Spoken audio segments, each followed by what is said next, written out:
Welcome to Moms Writers Club. I'm Jessica, And I'm Sarah.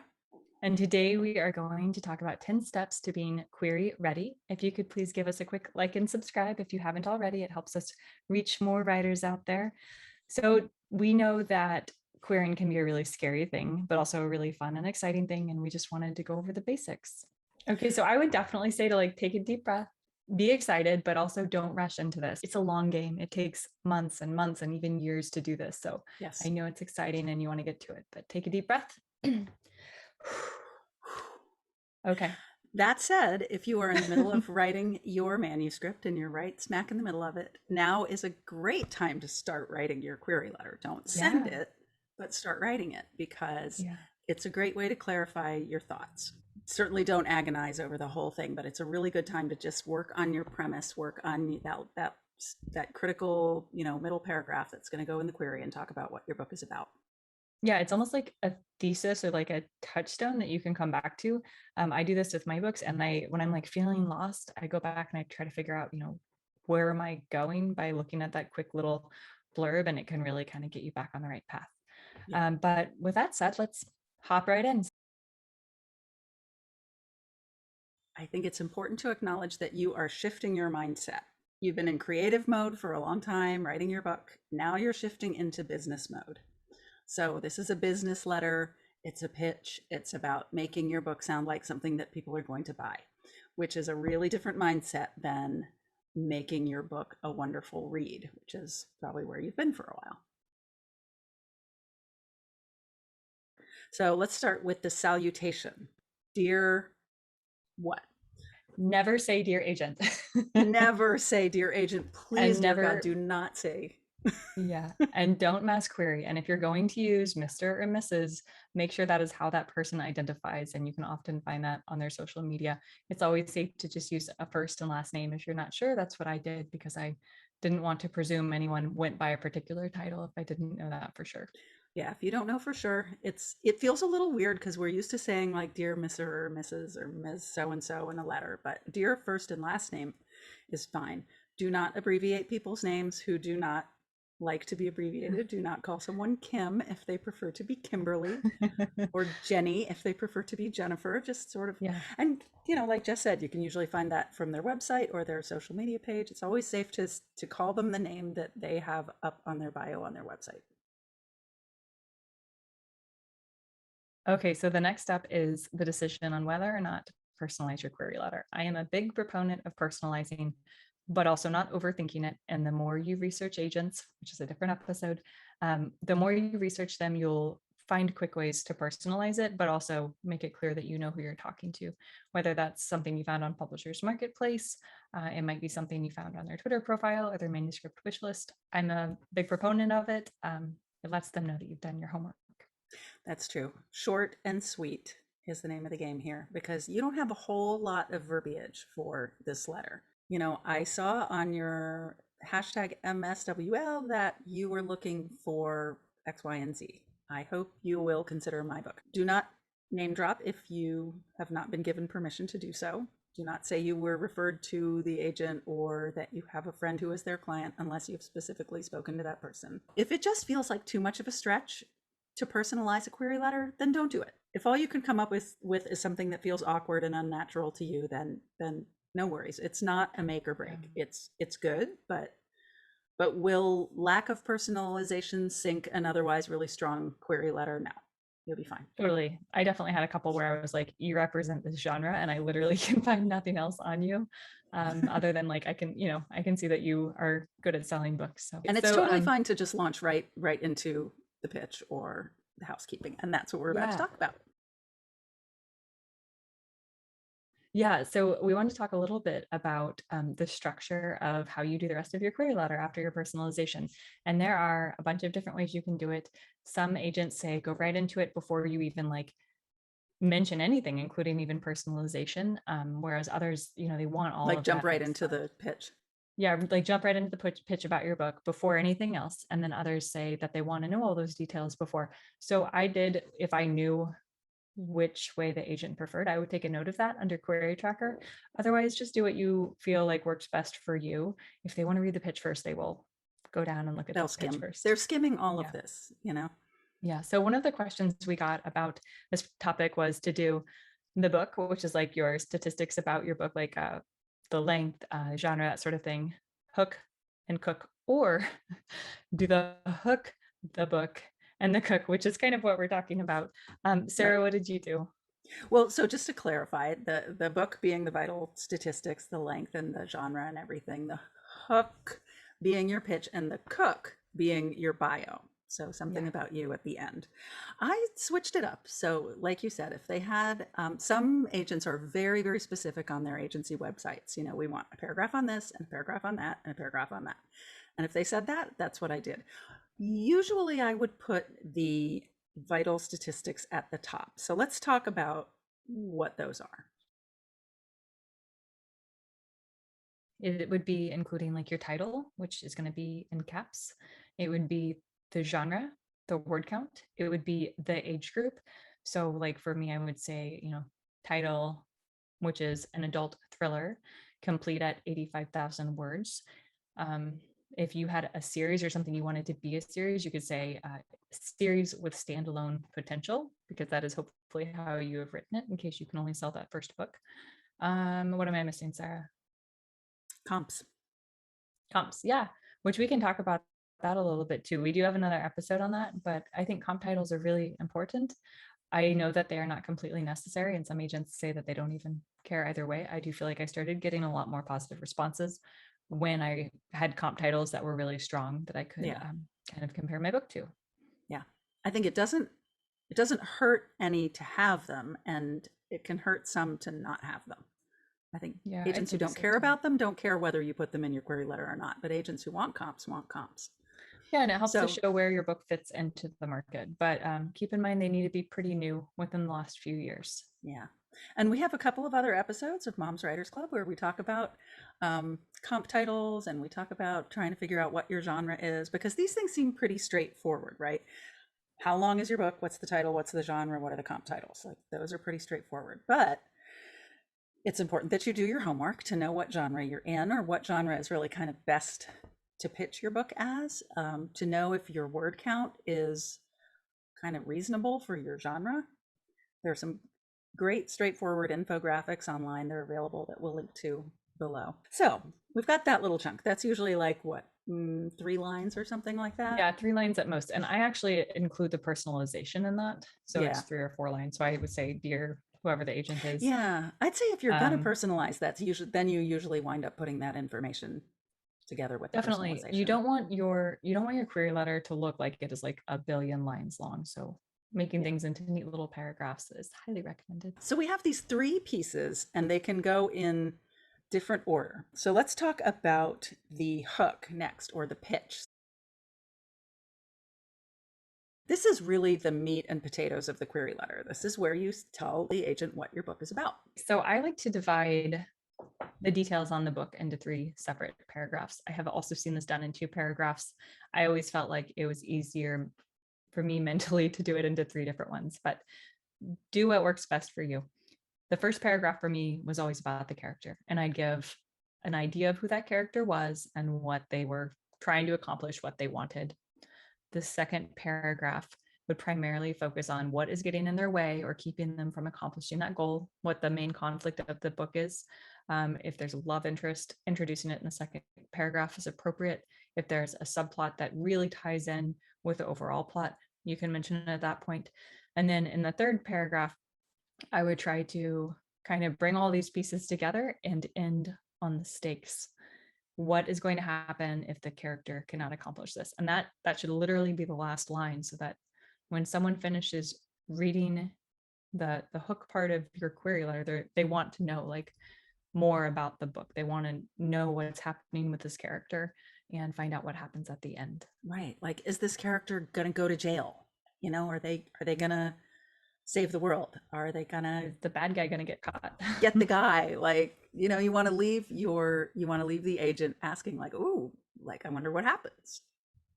Yeah, exactly. And so one of the links we're going to put down below includes it's the Alexa done one on her website. It's a PDF, and it includes, I think, 3 different examples of query letters that did this really well. And she breaks it down section by section. One of the best things you can do when you're learning to write this part of a query letter is to read lots of query letters. People Yeah. also say to read like the back cover copy of a book, which Hmm. also is fine. I really liked reading other people's query letters because I felt like it I would actually just hold one up like side by side as I typed, and obviously not copy any of their material because it had nothing to do with my book, but kind of be like, okay, they're talking about the character. So now I'm going to talk about my character. Like what one of the biggest issues I see in query letters that I look at is that people do not include how this book stands out from the crowd. And that's not something that you're actually saying, oh, this book is different than other books in this way, but it should be part of probably that second paragraph. If you like have a great hook that is going to pull a reader in, that is different, that is really catchy, that is a really cool idea, and that's what your book addresses or is about, make sure it is in your query letter and is really attention grabbing. Yeah. Or whatever that special part of your book is. Maybe it's the setting, maybe it's a really unusual setting that you're using, and make sure to bring that in. It's great reading a lot of different query letters. Query Shark has Mm-hmm. lots of good examples, and also kind of critiques of query letters, because different authors accomplish a great query letter in such unique and interesting ways. So I would read a bunch of them and be like, oh, I didn't think of doing it that way. Yeah, that said, I've heard a lot of agents talk about how they've gotten some very odd query letters, like odd formatting or told in the perspective of the main Oh, character, yeah. or We'll talk about that at the end. What not to do in your query letter. yeah, we'll talk a little more Do about not be that. your character. Yeah, no, I'm just talking about doing exactly what Jess was just saying, the character, the conflict, and the stakes, in just interesting ways. They don't always go in that order, although ending on stakes is good. Sometimes the character and the conflict is like in the first sentence of your pitch, and then you describe kind of how that conflict plays out to a point or something like that. And for different genres, it works different ways. So it just is really helpful to read a Yeah. lot of query letters that have been successful. Yeah, I'll second Sarah's recommendation on Query Shark. If you go all the way back and read through all of them, you will be an expert at writing queries and also identifying what not to do, because there are a lot of what not to do's. And it's hard because I think query letters can be difficult to write, and you always wonder if you're doing it right or if it could be better, or if that's why you're not getting requests, or if it's the pages. And it's so hard to tell. I also think it really varies by agent. A lot of it is subjectivity. Kimberly was on another episode of ours, my agent, and she said you don't need to have a perfect query letter. So When Kimberly said you don't have to have the perfect query letter, what resonated to me was that there's only so much you can do, right? It's not like if you just put all the words in the right places and you write it exactly right, then you will get an agent and you will get a book deal and all your dreams will come true, right? yeah, It's just a query letter. I mean, there's only so much it can do, even if it's absolutely impeccable. So I really would like to kind of turn down the drama a little bit on querying. I think there's a lot of angst and stress and anxiety that goes into writing a query letter, that like if it has to be perfect, and if it's not perfect, then I will have like lost my dreams. And but I also think it's hard because you want it to be as good as it can be. I don't know how to say this without, mm, I'm not trying to put anyone down when I say this, but I've seen a lot of query letters that are really not very good. It almost looks like the person never researched how to write a query letter. oh So yeah. I would encourage people to look at multiple resources. We are giving you like a very brief like overview here. You need to read other query letters, and then you need to get feedback on your query letter. Like, yeah, it doesn't have to be perfect, but if you just wrote a bunch of random words, proofread it and sent it out, like you may be missed. There may be like a huge gap in the way you're describing your story where like part A doesn't actually lead to part C. Like someone who hasn't read the book can't connect the Mm-hmm. dots. Yeah. So I do think you need to put hard work into your query letter, and I do think you need to research enough that you kind of feel like you know what you're doing. But I also think that no query letter is perfect. I don't think the one that I sent out that eventually got my agent, I don't think it was perfect. You make it as good as you can, and then at some point you have to be okay with that, because nothing's ever going to be perfect. Published books aren't perfect. Yeah. You want to focus on like the big overall plot, not all the small Yes. details. You don't need to mention every character. I usually try to stick to like maybe 3. You just want to like nail down the main point of it, and then you want to end on stakes. And this can be so tricky because it feels like you are leaving out gobs and gobs of information about your book. Yeah. You've got sort of the main A story, but maybe your B story is like really substantial and really a big part of what your book is and how it feels and what it means and everything. And you can't put it in the query letter because it's too long. So I think you just kind of have to acknowledge the discomfort that feels, just the Yeah. discomfort of trying to cram your amazing 300 and some page book into 300 words. You are just going Yeah. to leave out tons and tons of wonderful stuff, and you just got to live with that. Let's talk about length real fast, because you mentioned Yeah. 300 words, and I've always heard that that's the magical number, and I've never written a query letter that was under 450 Oh, I was to thinking 300 500 words words. for the pitch. Oh, So this is okay. not with the bio and not with the housekeeping. Yeah. My goal is always to keep it under a page, 12-point font, Times New Roman, Single space single with double space. spaces between paragraphs, Yes, right? exactly. And then paste that into an email, and that's about the right length. Yeah, So exactly. That again, was my goal. don't agonize about precise word count, right? Is a 375 word query going to get an agent when a 400, and is that same agent going to be like, oh, forget it at 400 words? No. If it's a strong pitch and strong pages, then don't agonize about word count. Okay, so now let's talk Okay. about the cook, The cook. which I'm going to say always goes at the end, and you only get one bio. I've seen 2 query letters with 2 bios, and don't Two do that. bios? Yeah, at the beginning and at the end. Oh yeah, Anyway, don't put, okay, yeah. So I have sort of strong feelings about the bio for go some for it. reason. I have no Yeah. idea why. Don't put it at the beginning. Don't talk about Yeah. what kind of a writer you are, or who you are, how long you've been writing, or who loves your books, or the praise that Don't you've gotten mention for any of them, that, or actually. anything. Okay, we're leaving all of that out. You are a wonderful, beautiful person, and you are totally dedicated to writing, and probably for your whole life. And You that's know, really awesome. We're with you, but that does not go in your query letter. if you're if you're a New York Times bestseller, you probably put that at the beginning so they know who you Yeah, are. if But you're a New York Times bestseller, you're not writing a query letter. you're not watching your video, are you? No, you probably Anyway, have an inside track. Anyway, don't put any of that in the beginning because agents want to get straight to what's this book about? Do I want to yeah. represent this book? And then they get down to the bio, and the bio is your opportunity to do a couple of things. It's your opportunity to show that you have done some of the hard work that it takes to be a working writer, and or humanize your query letter a little bit. Just put a little bit of a flavor of who you are and what makes you charming and interesting. So if you have publishing credentials, fantastic, congratulations, you're awesome. Put them in there. This is not your CV, this is not your resume, so be brief. Pick if you've published 20 short stories, that's fantastic. Pick the top 3, or pick the journals that maybe are most, what's the word I'm looking for? Prestigious. Mention 1 Most or well 2. known. Yeah, but that are the best And known. then say and others or something like that. For me, I wrote a book about a nurse. So I mentioned in Yeah, my bio, the first line of my bio is I am, a nurse living in whatever space. right. Like if there's something about you that ties into your story that you actually want to share, you don't have to share anything if you don't want to. Definitely. If Work that you into the bio real fast. if you wrote a book that takes place in a unique setting and you've lived your whole life in that setting or grew up in that setting, that's worth putting in that. If you've had some substantial life experience that kind of ties into your story, that's helpful to have in the bio. If you've done an MFA or something similar to that, that's good to put in the bio. Short and sweet. And then let's say you don't have any of that. Okay, let's say you've never published a word in your life and you are writing a science fiction, space opera. What do you do then? So this was me with my first book, except I wasn't doing science fiction. And I think I said something like, I'm a nurse living, just outside of Seattle.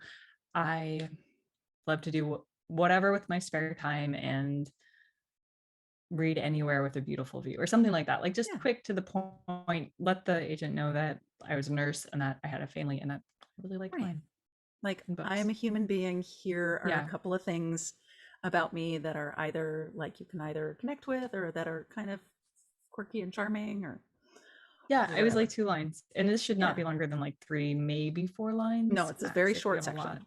Yeah. It's like Yeah. housekeeping, short, bio, short, pitch, longer. Yeah. The pitch should be like probably 75% of, Yeah. I think that's about right. 60 to 75%. I would say probably closer to 75%.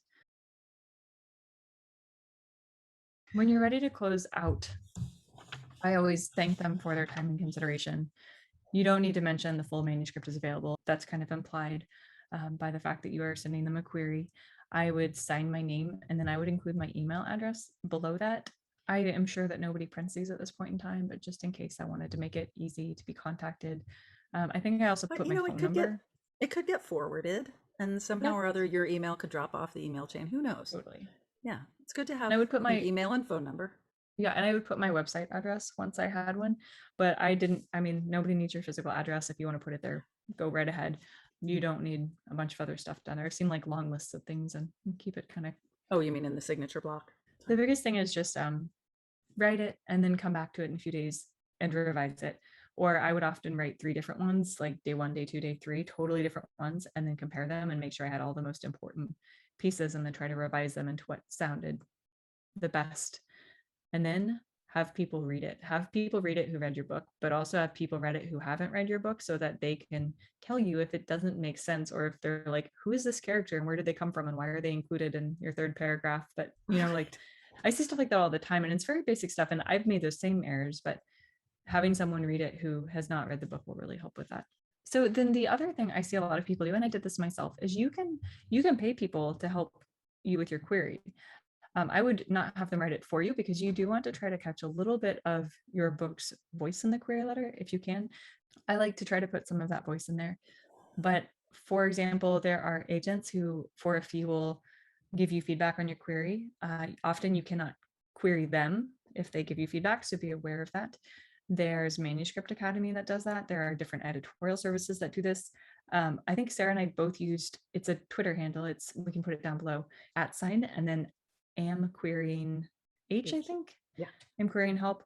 That person is fantastic at helping you with query letters. I think getting professional help can be really good with it too. And a lot of people don't charge very much for it. Yeah. It was well worth the money to me. It's just a really different skill set to write a query Mhm. letter than it is to write a book. Okay, so now we're going to talk about the 10 things not to do. Let's talk about some things not to do. Yeah. Okay. No rhetorical questions. Have you ever thought about what would happen if this, or can you imagine if that? Don't start with them and don't end with them. And in Don't general, use them. Just there's, don't use them. yeah, I'm sure there's an exception, but just it's not you. Don't use Yeah. them. Do Yeah. Do not write your not. query as your character. Okay. Write your query as you, the professional author who is writing a business letter. Okay. Not your Yes, character. exactly, Don't because do that. that's what it is. I saw on Twitter, like within the last couple of weeks, an agent posted that like it was a query letter in the perspective of the character, and the character was a serial killer. Oh, great. And I was like, oh my gosh, that must have been so creepy to Yeah. get. Yeah, don't insult anyone. Do not insult authors or other agents. Don't insult books. Do not say you're better than other people because that's just rude. Like you can like be a good writer without comparing yourself to other people. Yeah. You don't have And, to put you other know, people down. It save makes you that look for bad. your like writing best friend. Save that Yeah. for the person that you get on text with and you rant with when you're feeling frustrated and you just need to vent and everything. That's fine. You can insult people all you want in the privacy of your your home. That does not belong in a query letter. Don't complain about anyone or anything either. Querying takes time. Everybody Yeah. thinks that they're going to immediately get a request that's going to immediately lead to an offer, and on rare occasion it happens, and we always hear about those cases. So they Hmm. seem like they happen a lot, but they don't. It Yeah. takes months and months Yeah. and months and years. Okay, And the next and one. Oh, go ahead. before we move on to the next one, also don't insult yourself. Yeah. Don't be self-deprecating. You don't have to be like overly thankful. The value is with you in this business. The value is with the creator. Like agents are looking for books and they are looking for authors to create careers and so that everybody makes money, right? Like the value is with you. And just remember that. You're cool. Don't put yourself You're down. super cool. Do not go longer than a single spaced page. And like a single space page with some white space on it too. Like White you space know, is good. but definitely don't go to 2 pages. Too much. Yeah. Then they're skimming and they're like, it's too many words. They're going through these very quickly. They're looking for gold. They want to find your awesome manuscript. They want to find a book they want to represent, but they have so many of them that they're skimming. So write Yeah. it for a person who is skimming. Don't give away major plot twists. That is the job of the synopsis. I have seen a couple agents specifically say to give it away, but 99% of the time, do not give away like the ending of the book. That's why you end on the stakes so that they want to read the book and find out what happens. Right. If so and so doesn't do such and such, then something terrible will happen. Right. Yes, And exactly. that's it. And then they have to read the synopsis to find out what that terrible is going to be. And if they want to, they can ask you for a synopsis. Yeah, Right. exactly. So there may be exceptions to that one, but generally you're not looking to give away, put all the spoilers in. All right. Do not include minor characters and minor subplots. You just don't have the word count for it. Don't put quotes from your book in there. If they want to read it, they'll read your first pages, and that's what should really be shining and polished and pulls them in. And this is why it's nice to write your own query letter, even if you wind up getting professional help with it, because the voice of your book can come through and kind of represent what it feels like to read your book. Like it's a business letter, but it is a very creative business letter. So don't include praise that you've received from others. The only exception being if you've won a contest or something like that. Yeah, but Like nobody if cares you've that won your an mom liked your book. unpublished novel contest for, the Women's Fiction Writers Association or something like that. That might be worth putting down in your bio. Oh, totally. But And that's like that's a real, that's a and credential. Yeah. yeah, that's an award. That's not the same as like your mother or your sister or your brother Or or your your beta published readers. friend, Yeah. who has published a book who says your book is great. I mean, you just don't have the word count for that either. It's not gonna help you. Did you have any other big things you wanted to talk about before we go to Q&A? I really liked what you said about writing 3 completely different versions of the query letter. Yeah. Because I feel like I would write a query letter and work on it and work on it and work on it and work on it and work on it Mm-hmm. and then use it, and then 2 or 3 months later I'd write something else. I'd be like, oh wait a second, no, I want to change this up, and I would write something different and I'd be like, oh wow, this is better.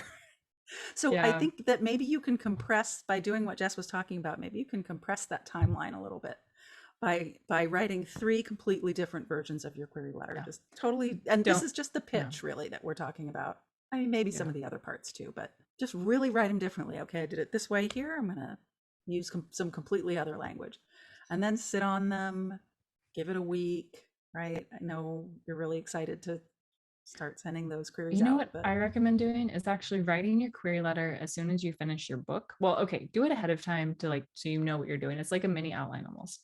But I would finish my rough draft and then I would spend a couple of weeks working on my query letter and synopsis yeah, before I even while your started rough draft revising. was mellowing on the Yeah, shelf. because then that Yeah. like gave me this space where I had something to work on. Are you ready for Okay, Q&A?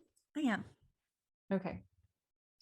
Megan asks, how important are the comp titles you choose? I think too much about this, but maybe not.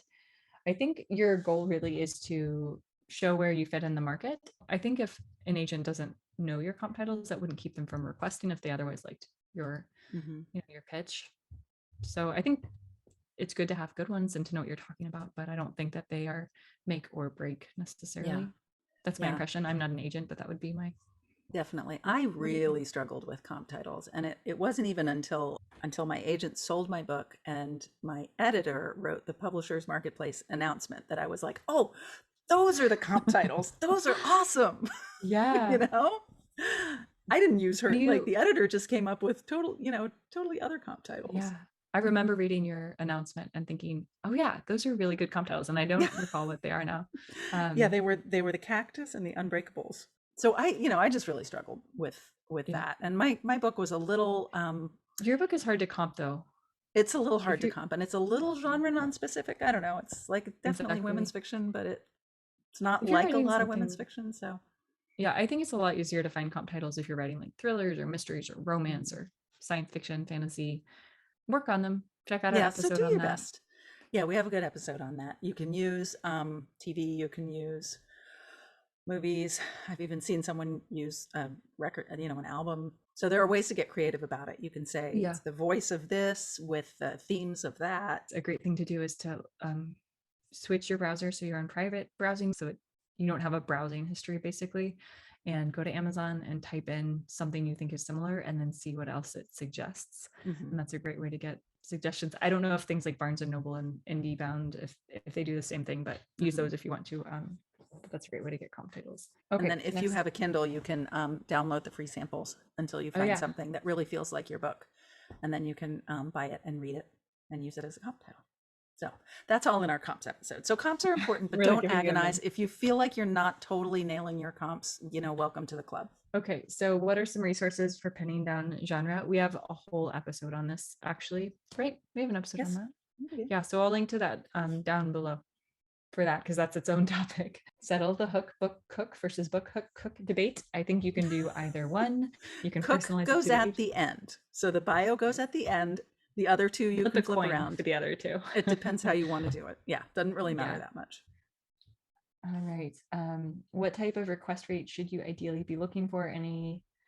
Okay, let's answer that question first. I've heard a lot of different things. I think most of the things I've heard are way out there. I think I had a request rate of 25%, but that was including the ones I got after I got my first offer. So before that, I would guess like a 10 to 15% request rate.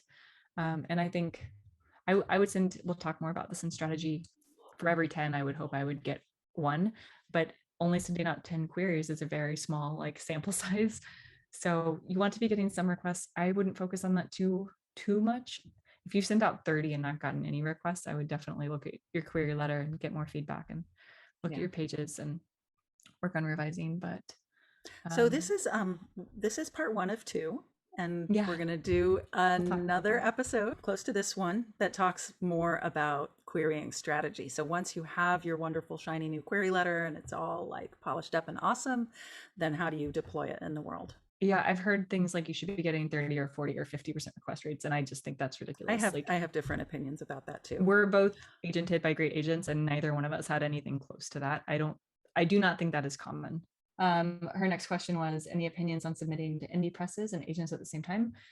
I hear mixed messages. I think it's more of a question of, do you want to work with an indie press? If so, go for it.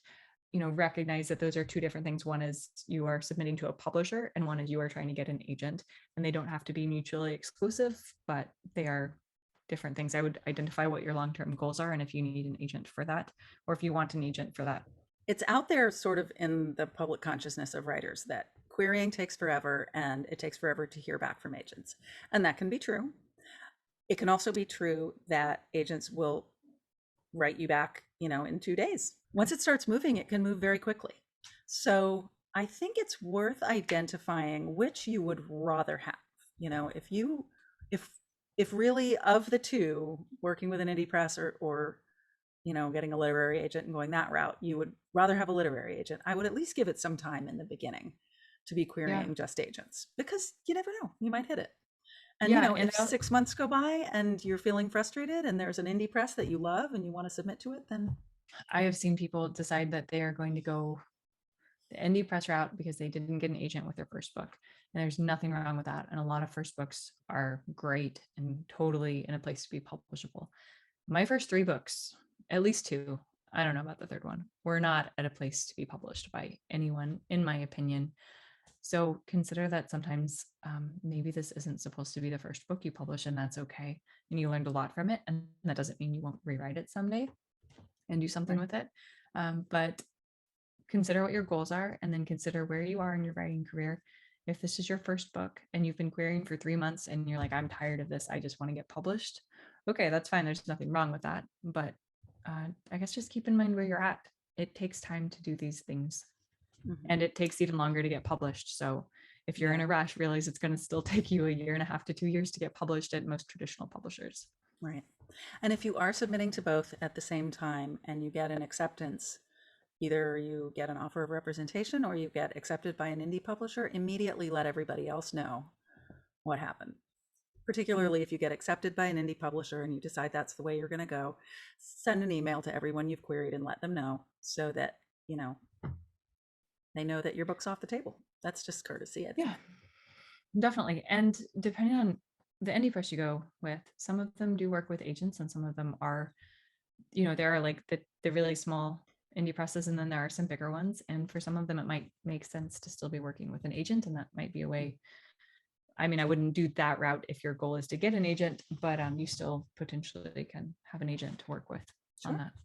You can Okay. always have an agent. So this is a question about the synopsis. We can answer it real fast. Does your synopsis have to convey tone or succinctly communicate motivation, plot, and conflict?